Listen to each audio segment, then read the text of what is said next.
درود تماشابینان عزیز. خلاصه خبرهای مهم چهارشنبه 12 ماه تاجیکستان را از پایگاه خبری بامداد برایتان پیشکش میکنیم. در این برنامه قرقیزستان به ضد گنرال تاجیک پرونده جنایتی گشوده است. شماره قربانیان سیل روز 11 ماه به 9 نفر رسید.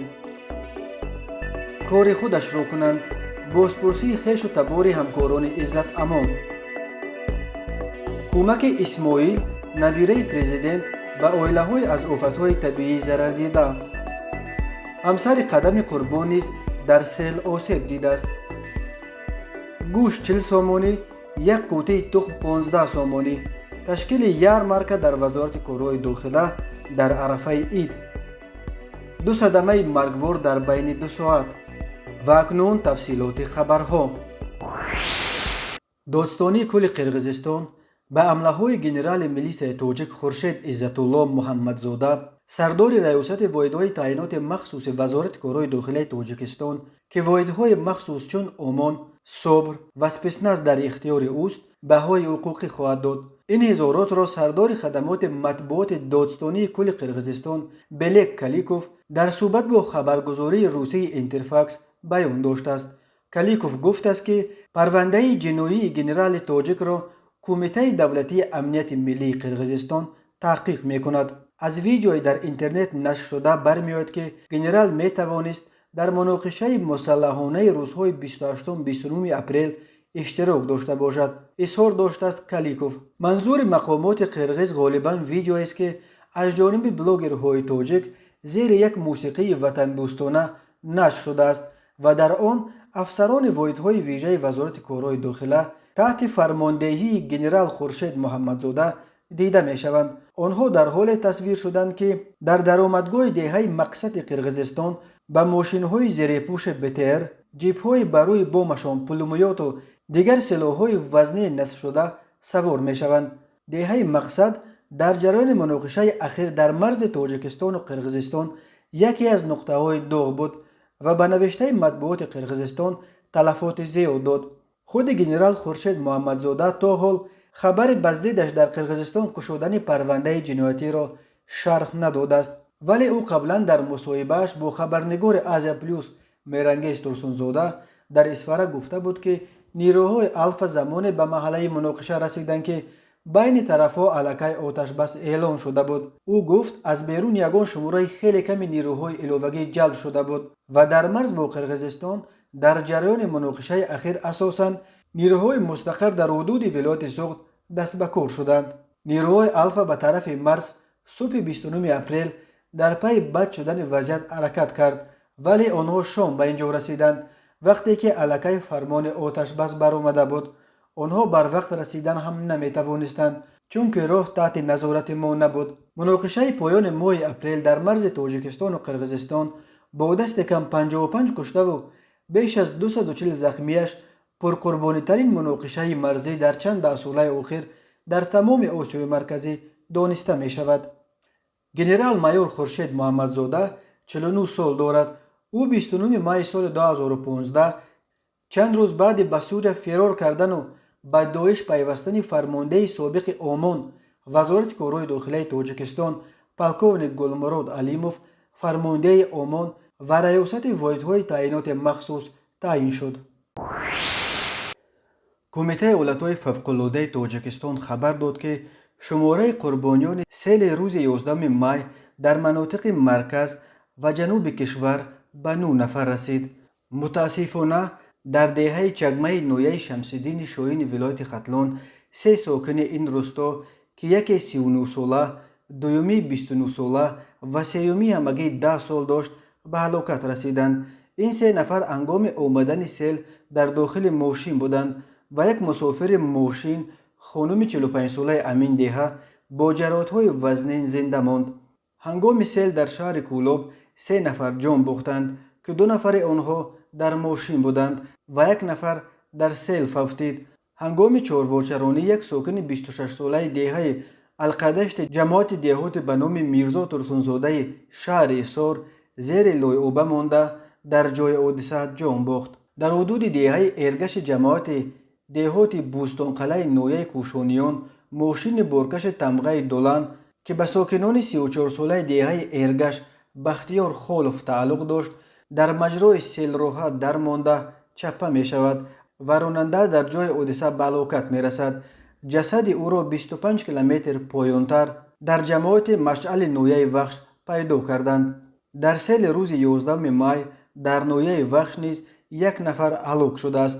таҳти роҳбарии сарвазири Тоҷикистон Қоҳир Расулзода як комиссияи вижа таъсис ёфта, шоми 11 май Қоҳир Расулзода ҳамчунин вазири корҳои дохилӣ Рамазон Раҳимзода, раиси кумитаи ҳолатҳои фавқулода Рустам Назарзода, раиси вилояти Хатлон Қурбон Акимзода ба маҳаллаҳои аз офатҳои табиии зарардидаи вилояти Хатлон сафарбар гардиданд.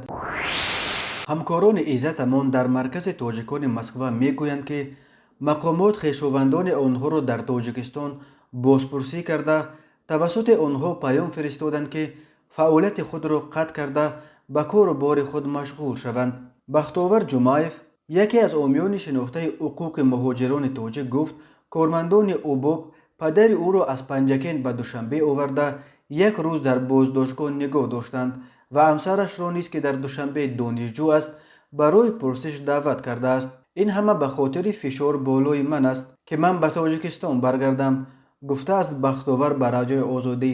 ӯ афзуд, ки рӯзи 2 май шахсан бо мақомоти ӯбоб дар тамос шуда, ба ғайриқонунӣ будани истифодаи фишор тавассути волидон таъкид кардааст, вале азбас ки сару садоҳо барои эҳтимоли истирдоди ӯ низ вуҷуд дошт, муваққатан тарки қаламрави Русия кардааст. ҳоло андаке вазъият беҳбуд ёбад, боз ба Москва бармегардам, гуфт ӯ. бино ба иттилои Озодӣ, пайвандони чанд ҳамкори дигари Иззатамон дар Москва, аз ҷумла Идибек Асанов, Суроби Ҷаҳон, Маҳмадхон Игамов, Ҳусейн Эшонқулов низ ба ӯбоб даъват шуда мавриди бозпурсӣ қарор гирифтанд. аммо мақомот мегӯянд, ҳадафи ин пурсишҳо муайян кардани дар Русия ба чӣ кору фаъолият машғул шудани шаҳрвандони мушаххас мебошад. як мақоми вазорати корҳои дохилӣ ба Радиои Озодӣ гуфт, даъвати пайвандони ин нафарон барои қазияи Иззатамон нест. вай гуфт, вақте онҳоро даъват мекунанд, фақат мехоҳанд, ки ба фарзандонашон дар Русия расонанд, ки ба кору касби худ машғул шаванд. агар донишҷӯ аст, ба таҳсил машғул бошад, агар ҳуқуқшинос бошад, кори ҳуқуқии худро анҷом диҳад. барои чӣ дар шабакаҳои иҷтимоӣ ҳарчӣ хоҳанд мегӯянд?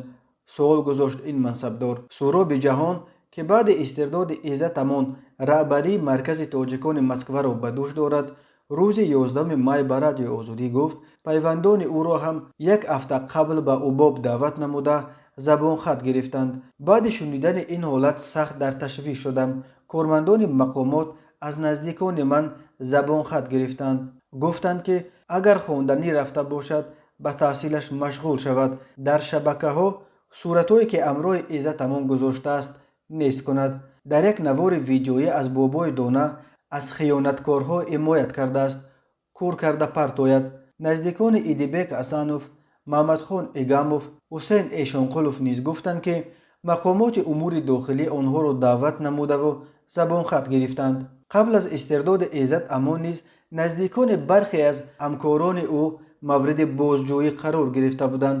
аз ҷумла падари Бахтовар Ҷумаевро ба шӯъбаи милисияи Панҷакен даъват карда, телефони дастиашро тафтиш карданд ва аксаран дар бораи фаъолияти ӯ суол карданд. Иззатамон, раиси маркази тоҷикон, яке аз ҳомиёни ҳуқуқи муҳоҷирон, рӯзи 25 марти имсол дар Москва нопадид ва баъди 2 рӯз дар Тоҷикистон пайдо шуд. дар Тоҷикистон ӯро ба қалобӣ муттаҳам мекунанд. наздикону ҷонибдоронаш қазияро сиёсӣ меноманд. Иззатамон пайваста ҳукумати Тоҷикистонро танқид мекард, ки барои ҳимоят аз ҳуқуқи шаҳрвандонаш дар Русия саъю кӯшиш ба харҷ намедиҳад. созмони зери раҳбарии ӯ ҳамчунин ба муҳоҷирони муҳтоҷ кӯмаки ҳуқуқӣ ва молӣ мерасонд. кормандони маркази тоҷикон дар Москва гуфтанд, марказ пурра кор мекунад ва ҳамарӯза тақрибан то 15 муҳоҷири тоҷик бо масъалаҳои ҳуқуқӣ ба онҳо муроҷиат мекунанд. исмоили муҳаммадзоир, набираи президенти Тоҷикистон Эмомалӣ Раҳмон, ба хонаводаҳое, ки ҳафтаи гузашта бар асари офати табиӣ дар вилояти Хатлон зарар дида, кӯмак кардааст. дар ин бора با نشر چند عکس از جریان تقسیم بسته‌های کمک‌های غذایی عکسبردار بهرام جلیلوف در اینستاگرام خبر داده است. مشخصا به ساکنان کدام منطقه کمک کردن نویره پرزیدنت گفته نشده است، ولی ظاهرا سخن درباره ساکنان دهه نوآباد نویه جامی می رود که روز 6 می بر اثر چوکیدن یک مساحت بزرگ در اینجا 100 گکتار زمین کشت و 15 خانه زیر خاک رفت. تاجیکستان یک هفته باز از سیل و بارشات شدید اذیت می کشد. روز 11 می بنا به اطلاع رسمی کمیته حالتهای فوق‌العاده بر اثر سیل در تاجیکستان 7 نفر، 3 نفر در نویه شمس‌الدین شاهین، 3 نفر در کولاب و 1 نفر دیگر در حصار به هلاکت رسیدند. اسماعیل محمدزاده 21 سال داشته، فرزند فیروزه رحمانووا دختر کلانی پرزیدنت و داماد کلانیش محمد ظاهر صایبوف می باشد. اسماعیل قبلا هم با اشتراک فعالانش در کارهای خیر و دستگیری ورزشگران و هنرمندان نام برآورده بود. ماه ینور سال جاری گزارش شده بود که اسماعیل تبابت یک کودک 13 ساله مریض از استرفشن را به عهده گرفته است. همین طور ماه سپتامبر سال 2020 گزارش شده بود که اسماعیل محمد ظاهر به ساکنان ترسونزاده محرم اوجلووا و دختر او در یکی از کوچه های مرکزی شهر ترسونزاده خانه های نوساخت تحفه کرده است. در چند ویدیویی که از نویه شمس‌الدین شاهین در اینترنت نشر شد گفته می شود که در داخل ماشین نکسای رنگش سفید که روز 11 می در دهه چگم سیلش برد جانانه شمس‌الدینووا همسر آوازخوان شناخته قدم قربانیز بوده است. این ماشین هنگام برگشتن از کولاب وقتی تومه سیل شد که راننده‌اش میخواست رودخانه سنگاب را عبور کند.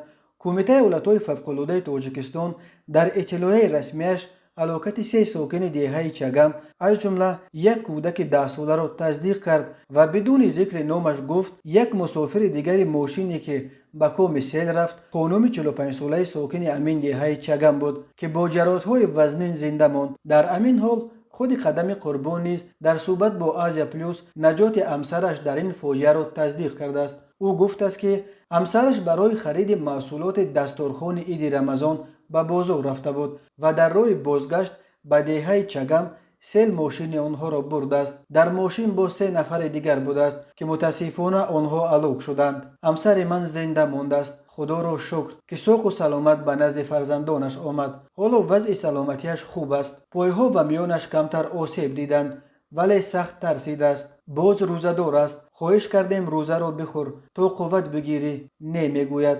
نقل کرده از قدم قربان. قدم قربان یک آوازخوان در گذشته تویگرد بود که اساساً در منطقه کولاب شهرت داشت. 2 سال پیش او نخستین کلیپش را در استودیوی کسبی ثبت کرد. حالا هر کلیپ او در اینترنت چندین میلیون تماشابین پیدا می کند. قدم قربان بار قصه کرده بود که زوجش را در اول سالهای 90 از خانه پدر و مادرش دزدیده بود چون که آنها راضی نبودند که دخترشان را به قدم قربان بدهند. به گفته آوازخوان تنها بعد صاحب 3 فرزند شدن خسر و خوشدامنش بالاخره به تقدیر تن دادند و او را به حیث داماد اعتراف کردند و فقط بعد این قدم قربان توانست است با زوجش توی کند. پادپالکوونیک محبوبه گل یکی از مسئولان مرکز مطبوعات وزارت کارهای داخلی تاجیکستان خبر داد که روز 11 می در عرفه عید رمضان با تشبث رهبریت وزارت کارهای داخلی در این وزارت برای کارمندانش یارمارکه فروش محصولات خوراکه با نرخ‌های خیلی ارزانتر از نرخ بازار دایر شد. در این یارمارکه محصولات غذایی از قبیل گوشت و برنج، روغن و شکر، تخم و ارد، کارتوشکا و پیاز، نوع‌های گوناگون میوه و دیگر محصولات نیاز مردم پیشکش خریداران کرده شد. از آن جمله 1 کیلو گوشت 40 سومانی، 1 قوطی تخم 15 سومانی، 10 کیلو ارد 30 سومانی، 1 کیلو برنج 5 سومانی، 1 کیلو شکر 6 سومانی، 1 کیلو پمیدور 5 سومانی، 1 کیلو بادرینگ 2 سومانی، 1 کیلو کارتوشکا 4 سومانی، 1 کیلو پیاز 3 سومانی، 1 کیلو سبزی 3 سومانی را در بر می گرفت. گفته می شود در اطلاعیه نشر شده در سامانه وزارت کارهای داخلی تاجیکستان. این در حالی است که نرخ 1 کیلو گوشت در بازارهای تاجیکستان از مرز 60 سومانی گذشته است و روزهای آخر نرخ یک قوطی تخم نیز به 42 سومانی رسید. محبوبه گل نوشته است تمام محصولات پیشنهاد شده به کارمندان ملیسا از حساب خواجگی های یاری رسان وزارت کارهای داخله پیشنهاد گردیده نسبت به بازار و مرکزهای سودا ارزانتر به فروش گذاشته شده بود که این تحفه خوب بخشیده به عید رمضان به شمار می رود. و در پایان برنامه خلاصه خبرهای کریمینالی روز. روز 11 مای ساعت 12 الهام نظرов راننده ماشین تمغه چندخو ساکن 35 ساله جماعت بورونوی شهر وحدت هنگام حرکت از سمت شهر وحدت به سمت نویه فیض‌آباد در حدود جماعت دهات عبدالواسیف از عهده اداره ماشین نبرآمده به ماشین تمغه اوپل استرا و سپس به ماشین بارکش گاز که در کنار راه به حرکت می ایستاد برخورد است. در نتیجه ماشین گاز به حرکت در آمده پیاده‌گرد غیاث عثمان ساکن 64 ساله شهر وحدت را که در نزد ایستگاه قرار داشت پخش نموده است. پیاده‌گرد سالمند بر اثر جراحات وزنی جسمانی در جای حادثه جان داده است. روز 11 مای ساعت 14:10 راننده ماشین تمغه اوپل استرا حمیدوف منصور ساکن 31 ساله نویه بلخی هنگام حرکت از سمت نویه جیهون به سمت نویه بلخی در حدود جماعت دهات کلین نویه بلخی در شارع دوشنبه 5 پایان به سمت مقابل راه برآمده به ماشین تمغه مرسدس بنز تحت اداره مومنوف رحمدین ساکن 34 ساله جماعت محور نویه 5 برخورد است. در نتیجه راننده مرسدس مومنوف رحمدین در جای حادثه به هلاکت رسیده راننده اوپل منصور امیدوف و کودک 2 ساله اش محمد جان با جراحت‌های گوناگون جسمانی در بیمارخانه بستری کرده شدند. هر سال بر اثر صدمه‌ها در تاجیکستان تا 400 نفر به هلاکت رسیده بیش از 1200 تن دیگر معیوب می‌شوند.